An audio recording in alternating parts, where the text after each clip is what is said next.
What's going on, everybody? My name is Richard with Sin City Deliveries, and 3 weeks ago, I was flown out to San Francisco to the DoorDash headquarters to do a meeting called the Dasher Roundtable, where we got to meet with the developers of the DoorDash app and the rest of the DoorDash team that kind of controls everything that's going on. We even got to meet the CEO, Tony, which was a really, really fun experience. Now, I have a bunch of notes that I wrote down for how the kind of meeting went, what we went over, what we can expect for future updates, and that's what I want to share with you guys today. So let's dive right into it and see how this meeting went. It first started out with Tony coming in about like 11 o'clock in the morning or so, and he talked with us for about, I'd say 35 to like 50 minutes or so, and he just shared his experiences with how he sees DoorDash platform going and moving on from here. That DoorDash is not just food delivery, it's a service for anything. I mean, getting food for your dogs, ordering a brand new TV, whatever you guys can imagine that you guys use throughout the day. That's what Tony is really trying to bring to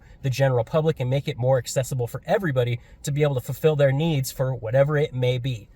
Right, now I've got a bunch of notes that I wrote down here, right? So I'm going to kind of go through the bulletin points that I wrote down, and I'm just going to try and keep myself in line by reading this so I don't ramble too much. Now, this video could easily be 2-3 hours long because there is so much information that we covered. There was so much that even the PowerPoints that the DoorDash developers had created, we weren't even able to get through the entire PowerPoint presentation because there was just so many questions and just so much nuances that I didn't think that, us, the Dashers, thought was going to happen, and even the whole DoorDash team thought was going to happen, right? But Tony came in, like I said, talked about where he sees the future of the platform going, how he wants to grow it, and then he walked into a little bit of a safety type of thing that's going on, that, there could be potential issues like arguments that happen on the apps between customers, and he's trying to really fix the safety that's going on. And he feels that a good way of doing that is like an alert system. So hypothetically, say there's like a mass shooting or some kind of crazy accident, or, a bridge falls down, or just, crazy things that happen out there. He's planning on having this alert system where you get push notifications if you are, active in that certain area, to kind of protect you from an area that you may not want to go into. And this also got brought up by other Dashers that were there, saying, maybe for women that may not feel safe going into certain areas, or if you live in very bad areas where there's maybe high crime and you're a brand new Dasher, you really don't know what's going on, that these alert systems can kind of help protect you from getting in trouble or putting yourself in a predicament that you may not want to place yourself in.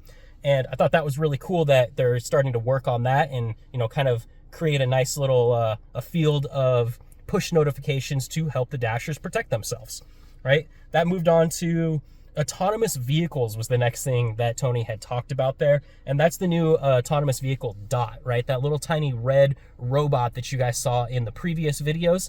And I know there's a lot of speculation on how they want to use this, or that maybe Dot is going to take all of our jobs and we won't be able to deliver anything anymore. But no, that's actually not the circumstance at all. The main thing that I got from Dot is it's mainly going to be for very congested areas. So say like New York, or any place that has really high-rise buildings and you're really just jammed into them.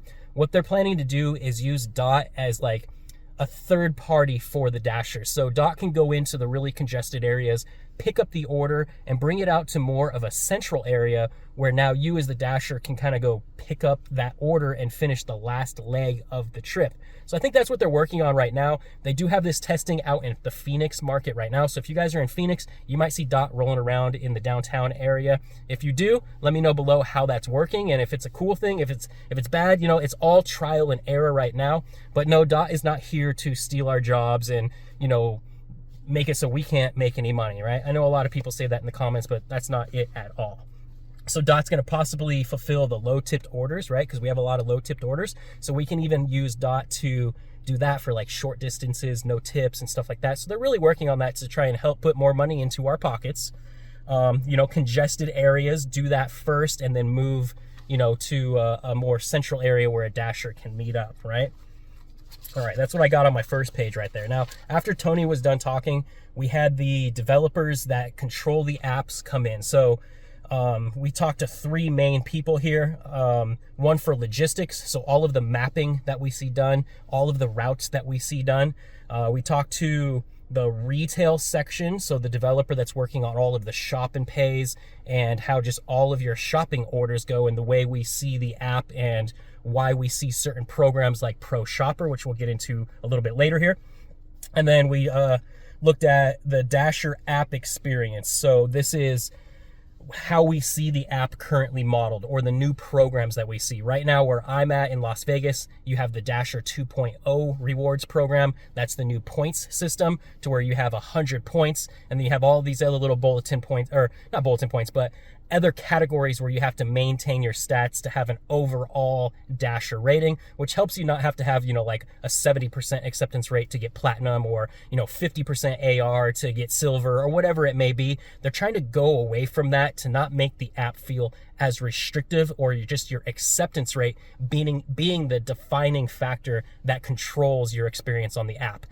From my experience here in Las Vegas, the Dasher rewards is good. I think it's a nice upgrade. Now, I also want to say this. I believe Top Dasher was the best program they ever had when nobody knew what was going on, but the new rewards program is pretty good, and I think it's helping out a lot of people, and it keeps you more flexible. It gives you more availability to kind of do it the way you want to do it, and that's good, because not everybody does it the same, and that just makes it more helpful for everybody to kind of have their own flow and, just the way they want to do it, right?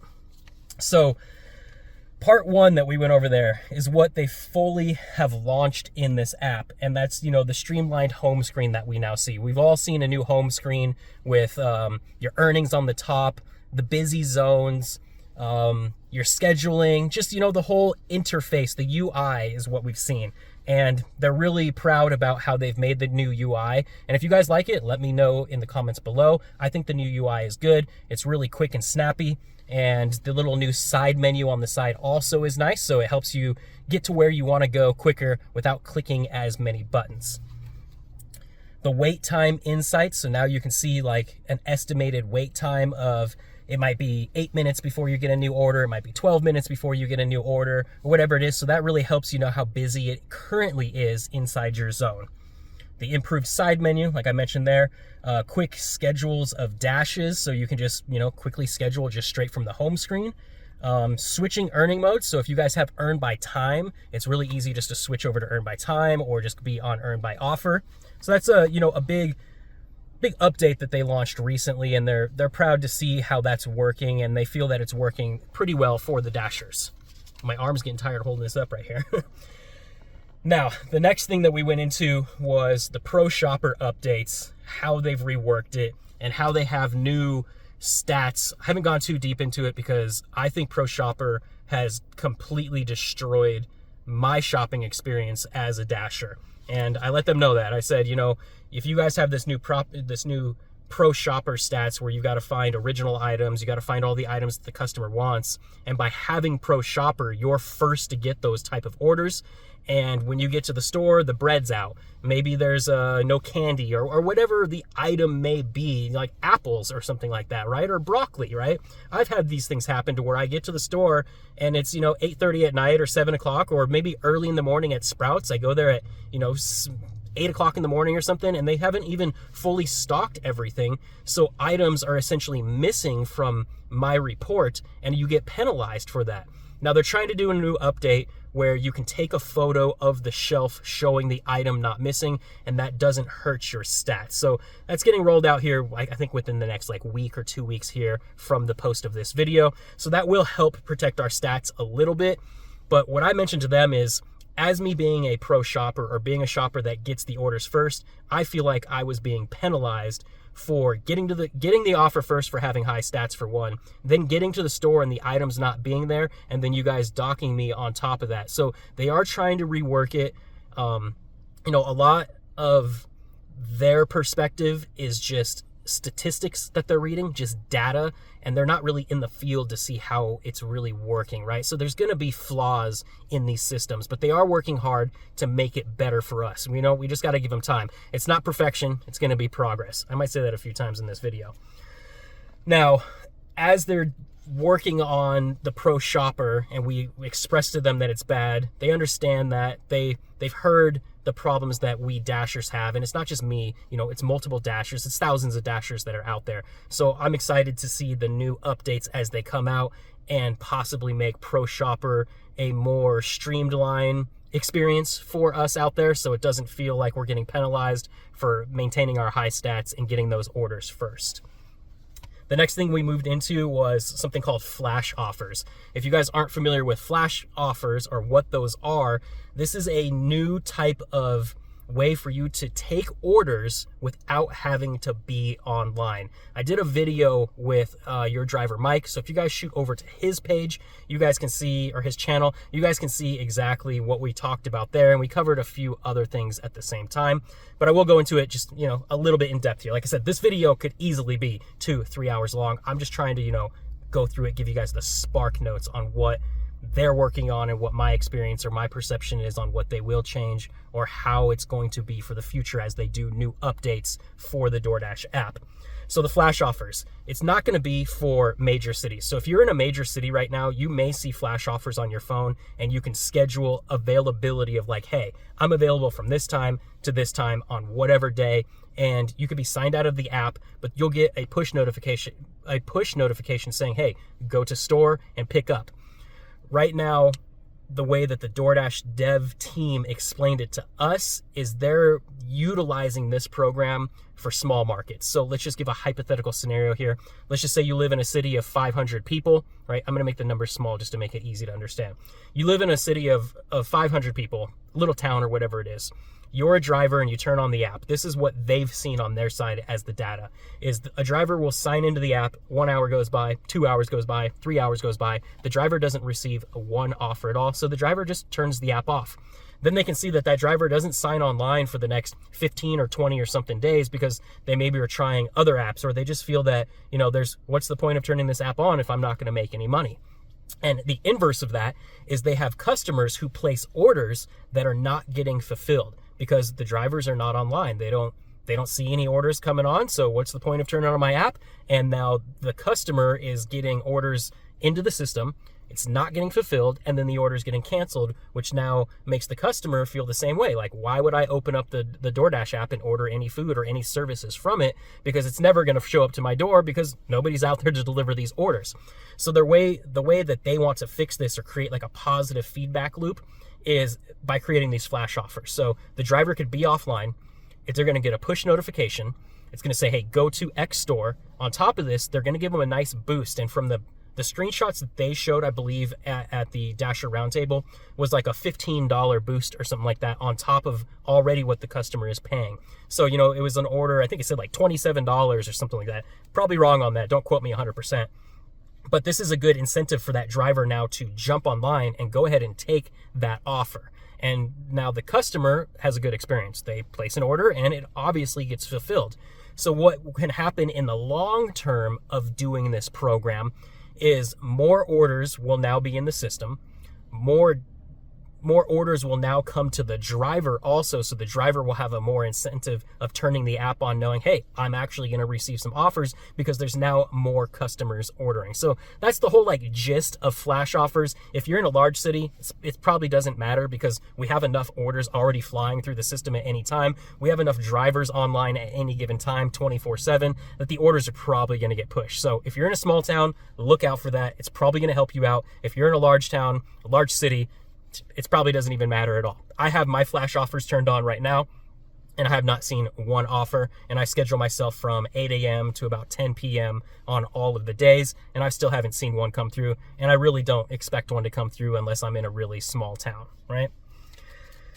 All right, so that is the ProShopper flash offers, blah, blah, blah, blah, blah. Now we moved into part 2 of their, what did they call it? Total blank on the words of what I want to say here. Their PowerPoint, right? So part 2 of their PowerPoint. I don't know how many parts there were because, like I said, we didn't even get through all of the parts. We only got to, I don't know, it feels like maybe 3 main big sections of it, and we really ran out of time. There was just so much conversation being had and just so much nuance to the system that one day was definitely not enough time for everybody to express what they wanted to say, even the developers to tell us what they are working on and how the future of the program is going to be. But part 2, what they're working on right now, and this is where you guys will love me the most, or you guys already did because of this, and that's the on-time ratings, how much it was affecting us. And as soon as that came up as a chat, I was the first one to be like, hey, let me talk about it. Let me give you guys my experience with on-time ratings and how I feel like it is promoting reckless driving. It's making me have anxiety on these orders. And, you know, I haven't made videos in like 2 weeks, about 3 weeks or so, right, since I went. And a lot of people are asking, Richard, why did you not make any videos? Well, I was actually just kind of sitting back and lurking all of the channels, and I wanted to see the response from all of the other drivers or the community out there posting their comments on other gig people's channels, right? And from the big gist of what I've seen is a lot of people believe that the individuals or the content creators that they chose to go to San Francisco were ass kissers, is pretty much what I've seen, and that we wouldn't ask the hard questions. That's farthest from the truth there. We definitely grilled into them and let them know that, hey, this is the problem. So for all of the people that, you know, support us or don't support us, we still have your back. We had that hard conversation with them, even with Tony about low tips and no tips and all that. We laid into it, you know, but we did it in a respectful way to where we can progress the program and not, you know, diminish it at all. So as we talked about on-time ratings, I let them know that they're giving us too little time to pick up, and they're giving us too little time to drop off. And that's what's causing us to feel like we have to rush to these deliveries, that we need to get them done as quick as possible. So now maybe I'm not going to stop at this yellow light. I'm not going to yield at the yellow light. I'm just going to blow through it at the end of a red, and just, you know, you're taking risks at this point. I'm not going to really stop at this stop sign. I'm going to do the California roll through on it, and I really don't care. I'm going to cut this person off, man, and even I'm going to speed a little bit so I can try and maintain my stats, because our stats are so important for us to get high paying offers, that now they're giving us a crutch here, or they're kind of screwing us, right, by forcing us to get these deliveries done at a erroneous time frame. And as we expressed that to them, you could see that they did understand it. They know, and not only that, they know by how many phone calls that we've given into them, how many, you know, chat things that we put in.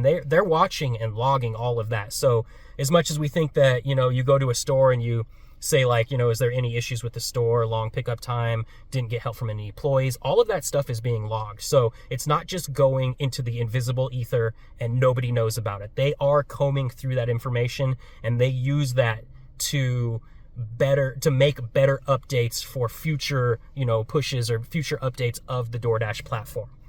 So what they are wanting to work on, by knowing that this is such a big issue, is they're going to work on smarter ETA buffers. So smarter estimated time arrival buffers was the main thing that they started to like discuss with us and say, hey, listen, we know we messed up. They know that they messed up on this one, and that they do want to fix it. They don't want us to have that experience, and we shouldn't have to feel rushed or feel like we need to blow through a red light or a stop sign or whatnot just to drop off some Burger King that doesn't have a tip on it, right? So what they're doing is they're going to give us a better buffer time. So the guy that does, or the team that works on all of the routing and all of the mapping and everything, they use AI for that. So like the AI dictates on how much time it takes to generally drive that distance, and from X store to X home or whatnot, right? From the hundreds of millions of orders that they've gotten through the years, they have a pretty good understanding of how long it's going to take. So they know if you're milking the time, or if you're rushing or whatnot. They can see it, they can understand it. So they're going to make smarter estimated time buffers for us. So they're going to give us a little bit more time to get to the store. And we're not asking for much here. We're asking for like 3, 4, 5 minutes or something on the front end and the back end of these orders. And that's what I told them also. I was like, hey, we don't need much. We're not asking for 20 minutes, 15 minutes. It's just a few more minutes is all we need to make it feel like we're not being pushed right now.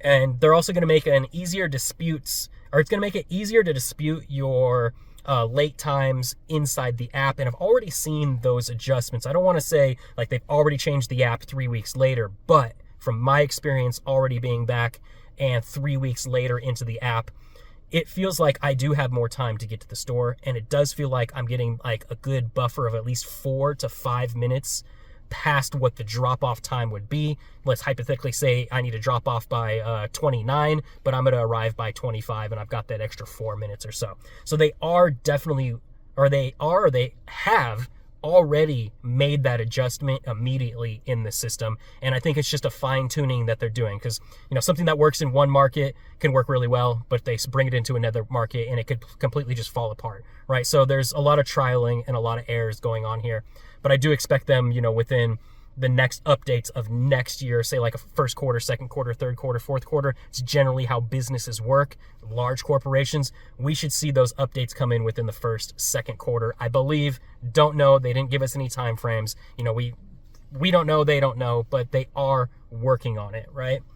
And now I've also seen a new thing where they auto exclude you from when you're waiting. So if it's already past the pickup time, you get a little notice saying, hey, we've got your back. We were getting that message before we even went to this Dasher Roundtable, but I've noticed it's a little bit better now. And I've also seen that if the store is late and you go to the little question mark and you go like store has an issue and the order has a long wait time, if you click on that button, I don't know how many minutes passed, but I feel like it's 2 or 3 or 4 or 5 minutes. I don't know what it is, right? I'm just hypothetically, or I'm just saying some random number here. Maybe it's 10 minutes. But I've noticed that they are giving you an additional, at least here in Las Vegas right now, an additional $2 to wait on that order. And I think that's pretty cool. And it's called late order pay or something like that. So just look out for that. I've noticed that. So you are going to get an additional monetary value for waiting on an order that's longer than the expected pickup time. I've noticed it's not on every single order there, but I have seen it right now a few times in my app when I've waited for like a large catering order or something like that, and it's gone 10, 15 minutes past the pickup time. They're still helping us out, and I'm getting a little boost. Me, it's $2, whatever. But hey, at least they are looking out for us, and they're trying to make that change or keeping our experience positive inside or while we do our dashing, right?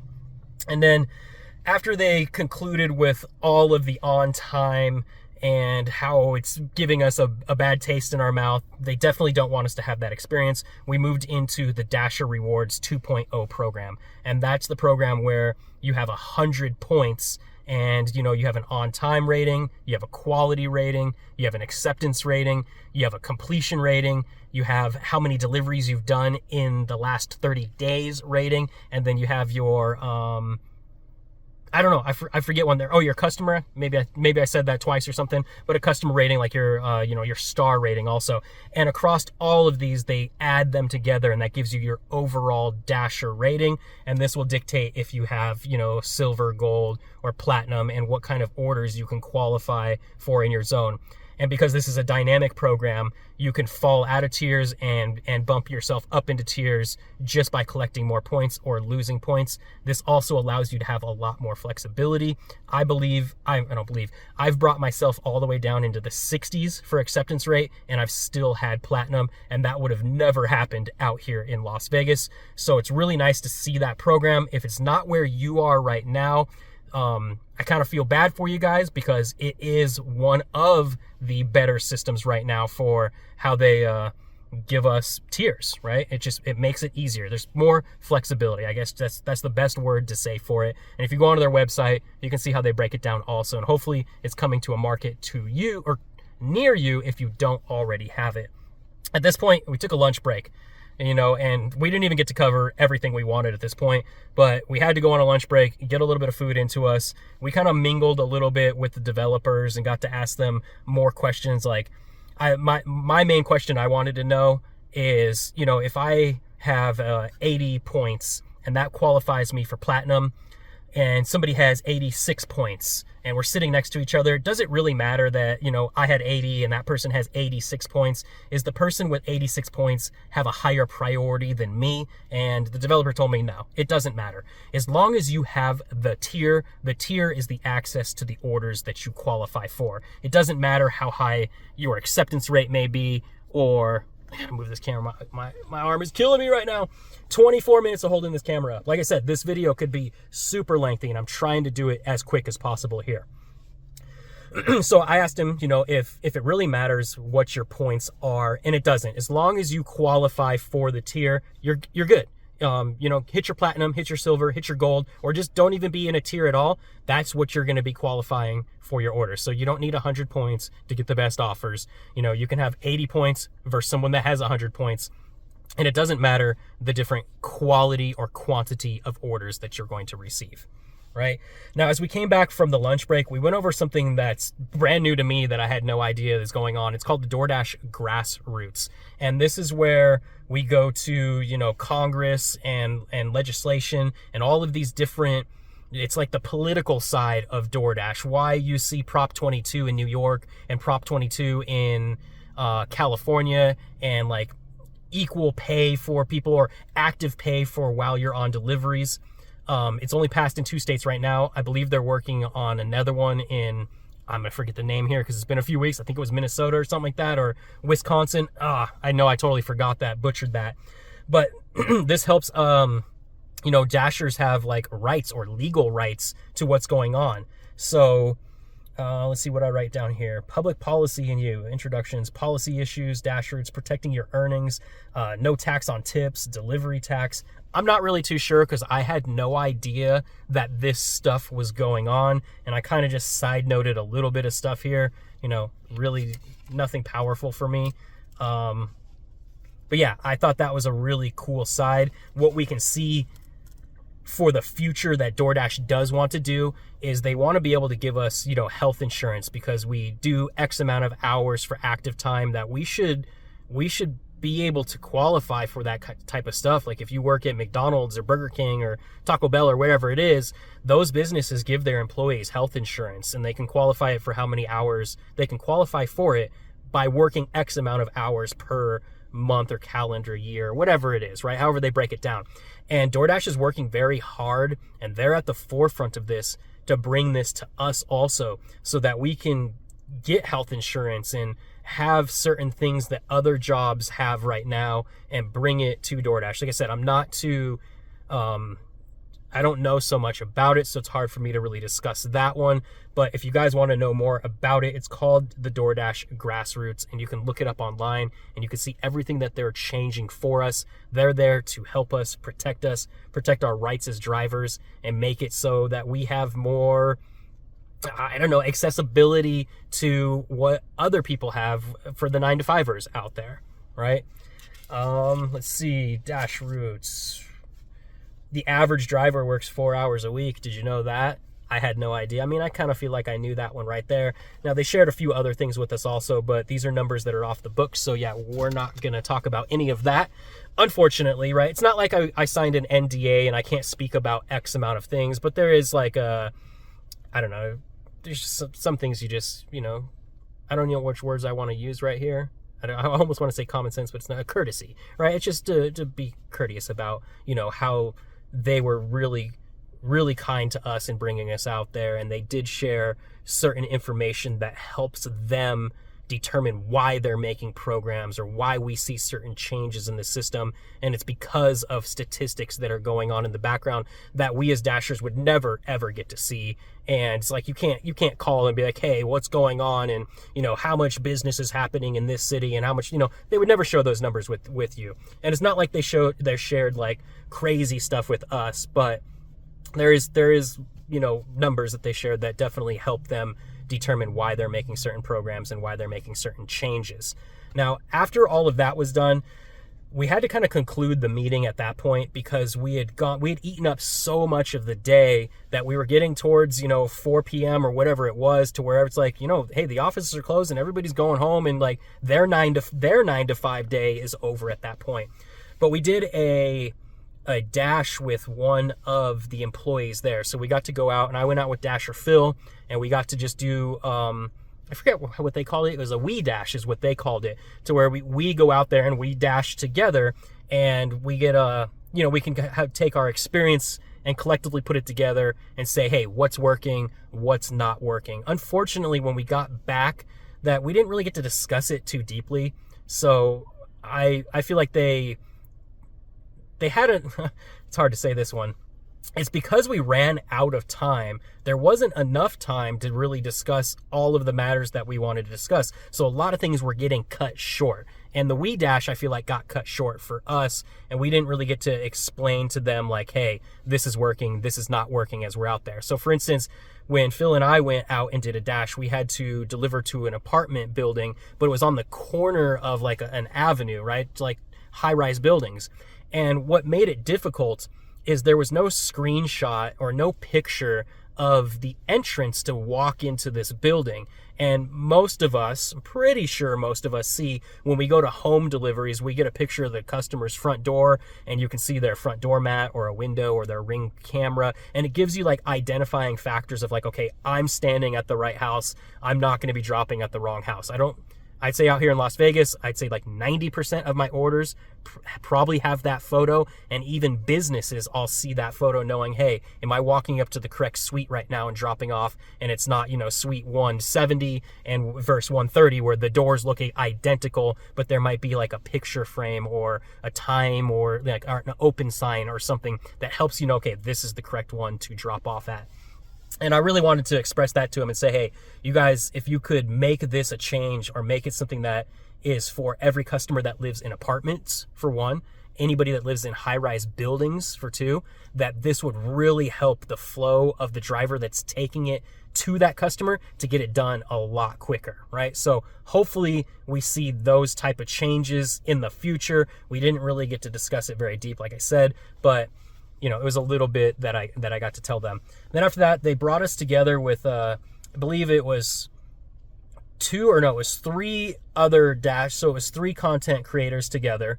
And then it was 3 people or 3 DoorDash employees. And they pretty much, it was like an open book type of session for about 30, 40 minutes or so. And they let us just kind of, open door policy. Tell us how you feel. Tell us what you want to see changed in the system and how that can make it better for every dasher out there. And the conversation that we had with my group was mainly shop and pays is what I remember for it. We did cover a few other things, but the main thing was how shop and pays are completely just need to be reworked, and we feel like we're getting penalized on the shop and pays, and most of us don't even turn it on, because what's the point of doing it if I'm going to walk into a store, the item's not going to be there, I'm going to get penalized, I'm going to get thrown out of ProShopper, so there's no incentive for me to even keep it. So we gave them like workarounds of how we're using ProShopper to, like me, I said, I've already figured out how to use ProShopper, and I'll share it with you guys here. If you feel like you're being penalized for ProShopper and you're dropping your stats because items are not being there, I told them this is what I'm going to do from now on, seeing that you guys have created the program this way, is if an item's not in stock, then I'm just unassigning that order. I'm just going to wait for the 10 minutes that I'm on the order. I'm going to go, whatever, you can go to the question mark and you can say, you don't want to wait for the order, whatever it is, and you can get the worry-free unassign after 10 minutes of being on a shop and pay. And I told him, like, I could be 17 items deep into an order out of, say, 30 items, and I get to the bread aisle and there's no bread. And I said, I'm just going to unassign it at that point. And I also asked them, I said, do you think that I'm actually going to take these 17 items that I've picked up and actually go put them back on the shelf? Hell no, I'm not going to do that. And I asked them, like, would you do it? And you can see they're like, well, no, I wouldn't either. And it's like, all right, so like, who really gets hurt in this situation? I selfishly protect my stats. The customer has to wait longer. The grocery store now has a cart with go-backs in it to where it kind of gets screwed. And if there's any perishables, that might go bad by the time somebody finally figures out that cart's not moving through the store anymore, and all that stuff needs to get put back. So I kind of stressed that to them to show that like ProShopper is something that they really need to start fine-tuning also, and they are. They're trying to make it better. There's obviously progress to it. It's not perfect.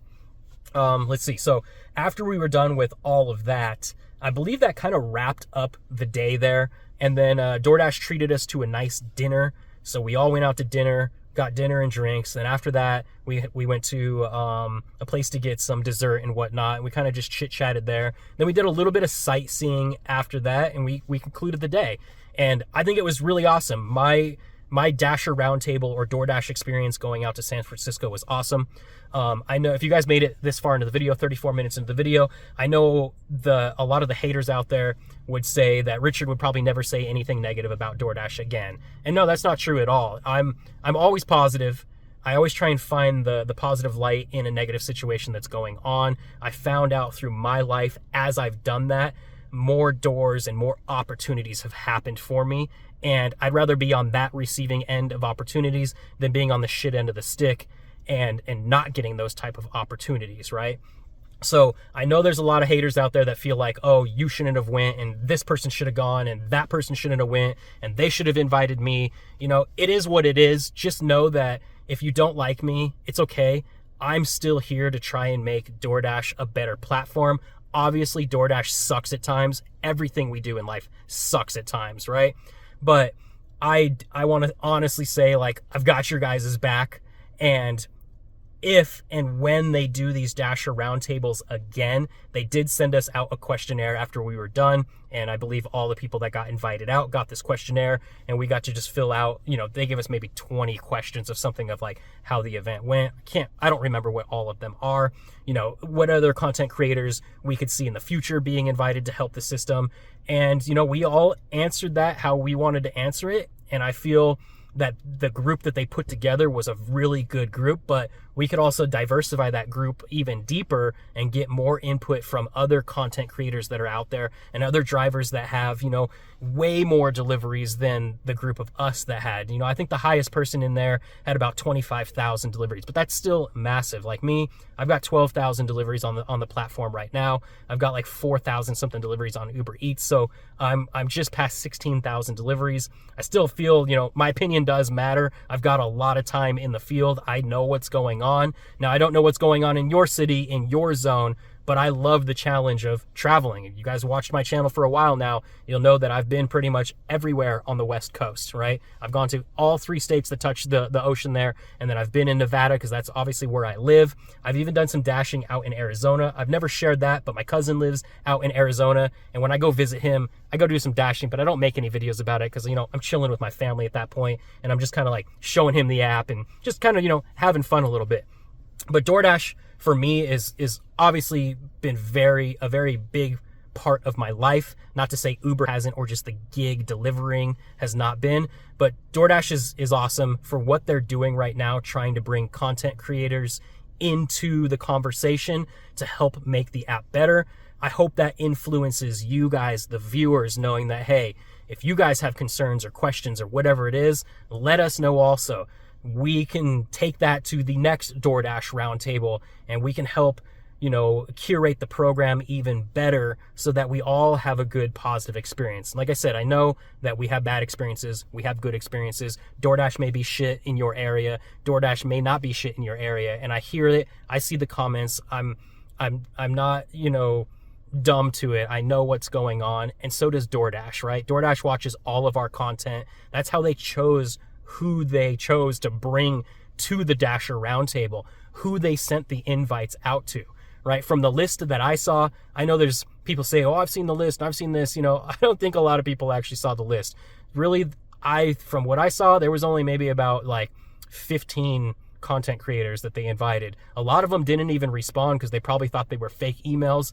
And those that did respond, some of them already had stuff going on so that they just couldn't come, right? And you'll see that some of the content creators that did go out there still haven't even made content about it because, you know, that's not their thing. They're not going to cover that type of stuff. So just know that everybody kind of does it differently, and it's always going to be progress. It's not going to be perfection, but any new changes that we want to see in the system and anything that we complain about, DoorDash knows that's happening. So don't feel like they're not watching. Don't feel like they... I'll put it this way. We told the developers that we feel like it's the money first, it's the customer second, and it's screw the driver. That's like literally verbatim how we said it to them. So a lot of people said that we probably can't answer or ask the hard questions. We can't put them, you know, in a difficult situation. No, we did. We let them know exactly how we see a lot of the people talk in the comments about how angry they are with the programs.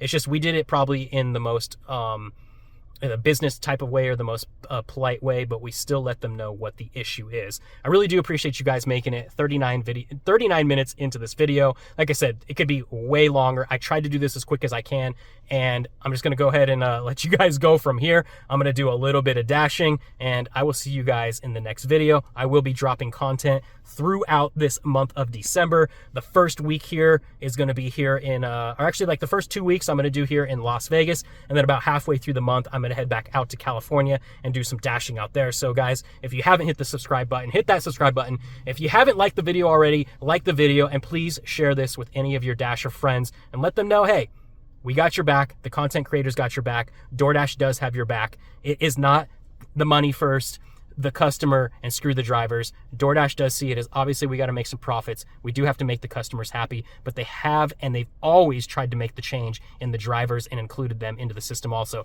That's why we see all of these programs. All right, guys, take care. Peace.